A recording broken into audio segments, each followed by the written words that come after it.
Halo teman-teman, nah buat kalian nih yang mau cari referensi buat build PC 15 jutaan, ini dia PC gua baru yoi. Jadi gua build PC ini budget 15 jutaan, over sedikit lah, tapi tanpa monitor. Dan ini dia partisinya. Yang pertama, jangan berisik. Partisi pertama CPU-nya di sini gua pakai Core i7 6700, bukan K. Kenapa yang nggak K? Nanggung banget, nanggung ya. Terus kenapa masih pakai Skylake? Kenapa nggak Kaby Lake? Pertama, gua kalau pakai yang K yang unlock, gua pikir buat apa sih gua overclocking kan? Karena kebutuhan gua nggak terlalu mendesak buat overclocking. Terus harga yang seri K sama yang enggak tuh lumayan, hampir 500-an, jadi lumayan makan budget. Dan kalau ditanya kenapa nggak pakai Kaby Lake, ya karena balik lagi makan budget. Karena yang i7 7700 itu 4 juta lebih lah, pokoknya hampir sama kayak Skylake yang unlock. Jadi selisihnya 500.000 dari yang ini gitu. Yang kedua, motherboard MSI Z170A Tomahawk. Nah, pasti nanya, motherboardnya udah chipset Z, tapi masih pakai yang 6700 yang masih di lock. Ya kembali lagi, kebutuhan gua nggak mendesak banget buat overclocking, tapi gua pakai chipset Z karena ya antisipasi aja, kali aja gua upgrade ya kan gitu. Kemudian ini dia GPU atau VGA card CPU gua MSI Gaming X GeForce GTX 1060 6GB. Kenapa gue pakai MSI? Karena gue suka sama stylenya, warnanya, dan ini juga sudah ada LED-nya ya, nyala jadinya lambang naganya nih. Dia ada di sini pakai dual fan 6GB karena nanggung kalau pakai yang 3GB, lumayan mahal sih. Lanjut lagi, gue pakai memori DDR4 16GB Team Delta overclocking. Nah, sebenarnya tadinya tuh gue mau pakai gel ya kan, yang ada LED-nya, tapi ternyata stoknya habis dan mau nggak mau rombak semua budget, akhirnya ketemu sama budget yang habis sama Team Delta 16GB ini.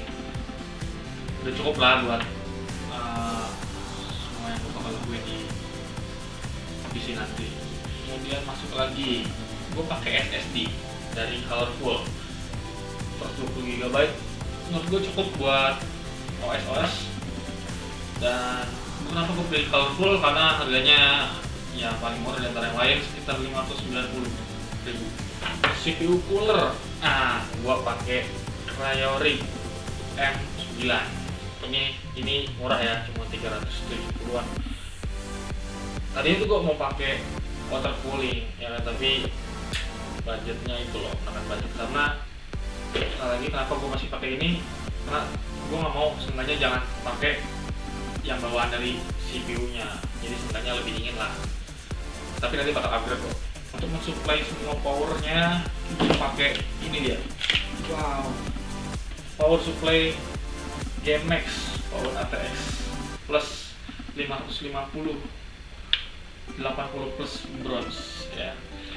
Biasanya itu orang-orang pakainya 600 watt, dan kenapa gue pakai 550? Setelah gue kalkulasiin di power supply kalkulator, ternyata cukup, dan itu masih lebih lumayan. Jadi buat gue cukup lah buat mensuplai VGA gue, CPU gue, sama partisi yang lain. Dan untuk ngebungkus, ada lagi yang ketinggalan. Gue pakai hard disk, ini tinggal bungkusnya aja. Hard disk WDC Blue 1TB ya. Nah, tinggal bungkusnya doang. Lalu buat ngebungkus itu semua gue pakai, kalian lihat, Cube Gaming. Nah, ini dia dusnya, Cube Gaming Mythos. Harganya sekitar 425-an. Sebelumnya gue udah ngerencanain buat pakai Cube Gaming Wise, tapi ternyata balik lagi jualannya sudah habis akhirnya gue milih lagi, nyari lagi, kita ketemu sama ini. Walaupun ini nggak ada dashboardnya, terus cuma bisa 3 fan karena di atasnya nggak bisa 2 fan, di depan bisa 12 cm 2, dan di belakang 22, di belakang 12 cm. Ya nggak apa-apa lah. Dan full acrylic window ya side-nya. Di depan juga sama, ada acrylicnya. Pokoknya lah. Nah itu semua udah cukup buat PC gua karena gue pakai buat gaming sama render ya, render video. Karena mungkin lah gue beli PC harga segini buat support. Nambah oke, monitor LG LED monitor 20 inch ya, ini belum IPS, nggak 4K dan lain-lain, ini standar banget. Seenggaknya ada yang nampung lah layarnya. Nanti suatu saat pasti bakal upgrade. Ini harga sekitar 1 jutaan. Itu dia PC idaman gue akhirnya, beserta part PC-nya yang mendukung. Ini emang udah rencana banget, ini semua udah gue pilih dari lama, cuma beberapa yang nggak dapet kayak water cooling. Ya water cooling doang sih yang nggak kesampean. Ini juga sebenarnya gue nggak pakai fan, nggak beli fan, cuma dapat fan 1 dari bawaan Cube Gaming sendiri. Gak apa lah, nanti bakal nambah sedikit. Oke, gitu aja spesifikasi dari PC baru gua. Mungkin setelah video ini gue bakal tes di beberapa games, tapi di video selanjutnya karena ini belum terinstall sama sekali. Ya, dadah.